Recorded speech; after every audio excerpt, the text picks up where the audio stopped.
today we proudly present our research topic on the effect of the One Belt One Road initiative on American and Chinese relationships across Asia and Africa. Today our presentation will be focused on two lenses, the economic lenses and the political lenses. So let's look at the structure of our presentation today. Move on. Okay, so our presentation will be put into three structures. First, we will talk about the background information on the One Belt One Road initiative and China-American relationships.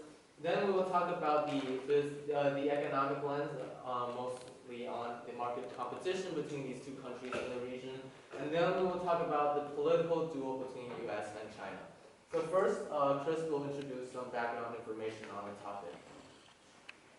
So what I'm going to talk about is the general information of One Belt One Road initiative. I will do an introduction. So what is One Belt One Road? The One Belt One Road initiative is a policy that Chinese government implemented in 2013 in September. It is used to make the market economic be more stable and also to improve the economic in China. And why the Chinese government implemented this policy? Okay, nowadays, by the lapse of time, the influences of the financial crisis has appeared again to make the economic system be more stable and also to have a good relationship with other countries. At the same time, Chinese government implemented this policy. So the effects of it is diversity and the continuing of many aspects.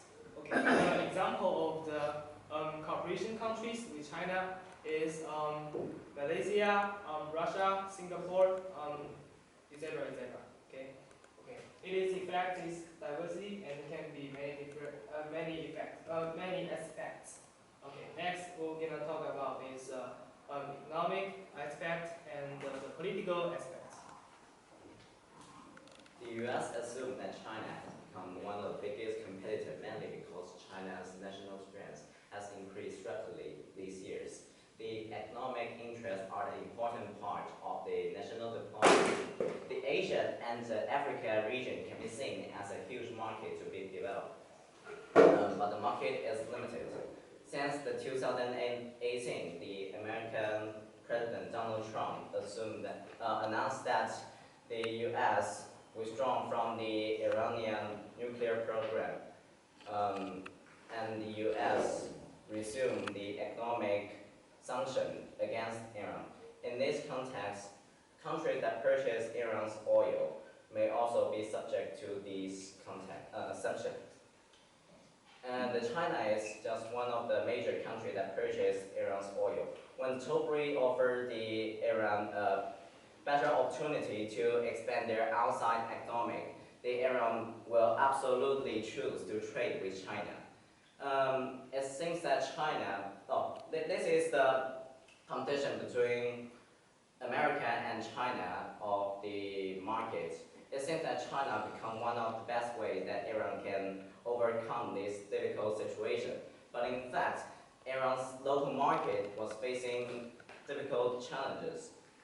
When facing the international market, the local market is powerless and it needs to be changed. For example, today a farmer grows crops, but a big country come and told him that they will purchase the beans and the beans price are greater than the crops. So they will change the products. But when in these changing periods, an economic gap formed. When the competition is greater, the gap will be enlarged. Also, which camp the Africa and Asia country choose to join in will also affect the China and America's relationship. In the past China and US trade war, the South Africa and Malaysia, their economics was seriously affected. So the One Belt One Road may also bring us bad news.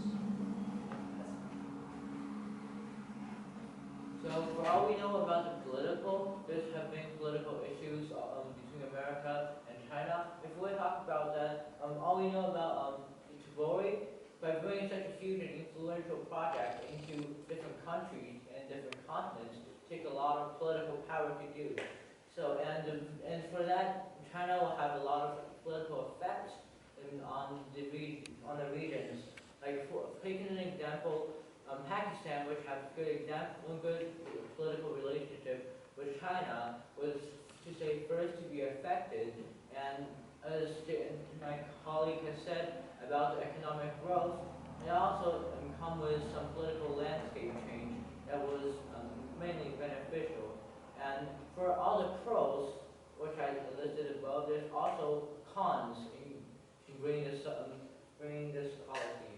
As we taking an example from Kenya, the local media is attacking the Tory and the Chinese government for bringing such a policy, and that will affect the local people's economy and how their living style work, which then will worsen the political relationship between the two countries, as the media was having a bad relationship with China. And for all the above listed, now going to America, which as affect or also affect their relationship with the country doing the region. For the pro, which you can see, the countries that were not largely affected by the Tory policies, like for example, the countries that did not have good relationships, like Egypt, they're having, well, not to say that they're not having a good relationship, but they're having a better relationship with America. They have more trade deals going through together. And though the con was that America was also losing some country, like I listed above, Pakistan's relationship with America for their political landscape. And finally, for a solution to these issues we're talking about the negative points in which China and America are having not only economic warfare but also a political duel to play a dominant role in Asia and Africa region, is that they could cooperate in the same program is to increase political influence over the region. Though it comes with some cons of perhaps not sharing the same interests, but in the general picture we can see they're sharing the same point of view, and perhaps also by standing under the same rooftop, they might consider the same factors as each other. So they're going to have better political lenses and landscapes cooperating with each other. Okay, so next I will talk about a perspective that can be implemented into both the economic and the political perspective. It is the Pivot to Asia strategy developed by Barack Obama in 2012. The main goals of this strategy is to promote regional growth and investments and enhance the strategic relationship between these countries. And this policy can be seen as a direct counter to the growing Chinese influence in Asia. And as we know, like 1 year later, China has the One Belt One Road initiative established. And these two policies are very alike. Like I said, they both focus on Asia. They all talk about increasing trade with member states, and they all talk about strengthening the relationships between these countries. So what this tells us is that although this is only one policy, it reflects that in the bigger picture, America and the U.S. are in a competition with each other in the region of Asia, in both economically and politically. So we can also do a pro-con analysis of this policy. The pros is that so objectively, all these member states that gets to cooperate with the United States in this policy, they get to develop their economy, for example, Pakistan and India. And the con side is that, like I said, since it's a competition between two major superpowers, that's not a good thing because there might be regional conflicts and they might do something to hurt each other that would ultimately be detrimental to the entire global society. And the solution we propose to solve the problem is that China and U.S. should focus more on what can benefit them both. For example, trade with each other. Like we all know that China and U.S. are the major trading partners with each other. If they focus more on these things that show benefit to both sides, they can actually increase their relationships and like if there's anything that they disagree on, they could just talk about it and resolve the thing. So yeah, that is the Pivot to Asia strategy.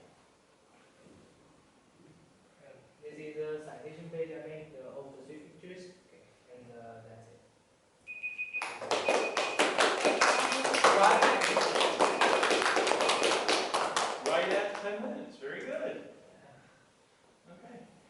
Ms. Eddie, do you want to start off with a question, or would you like me to? Yes, you can.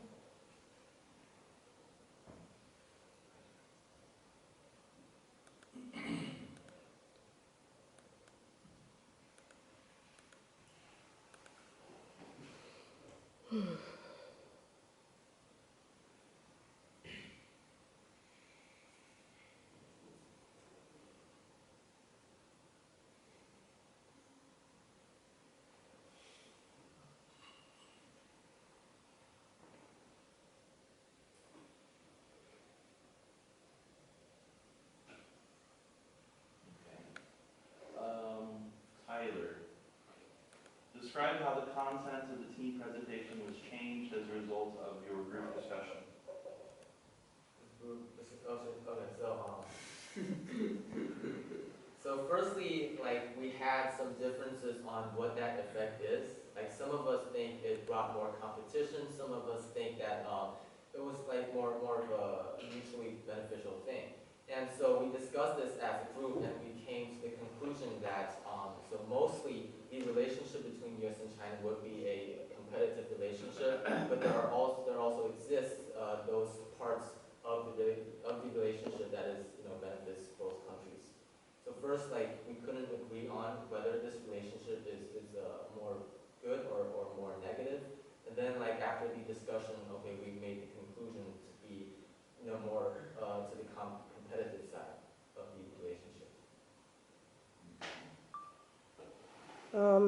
Atland, in what way did you improve your ability to work with a group as a result of this project? So the result of working with my group here actually really improves, I would say, my ability to communicate with people better. Because for the previous project I've done with like all my other teammates back in US, they weren't really communicative while in our team we were able to discuss a lot of different questions and come up with different ideas, different perspectives to help us to see the general picture of what we're looking for.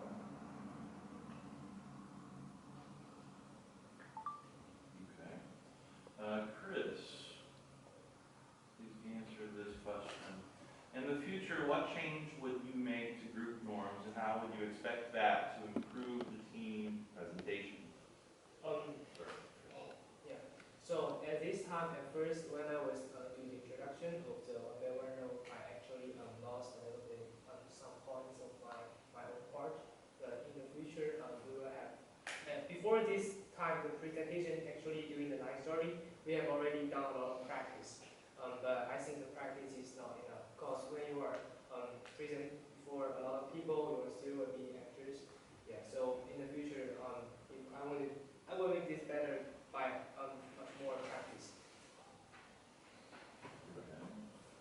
Jason, give one specific way that your thinking changed as a result of learning from Tyler. My opinion in the IR are just different from theirs. I'm supposed to say the positive things, but I learned from Tyler that there are also also the competition will bring some bad influence to not only China and America, also to the countries in Asia and Africa. So it is a huge change. I changed the draft for 3 times. Okay.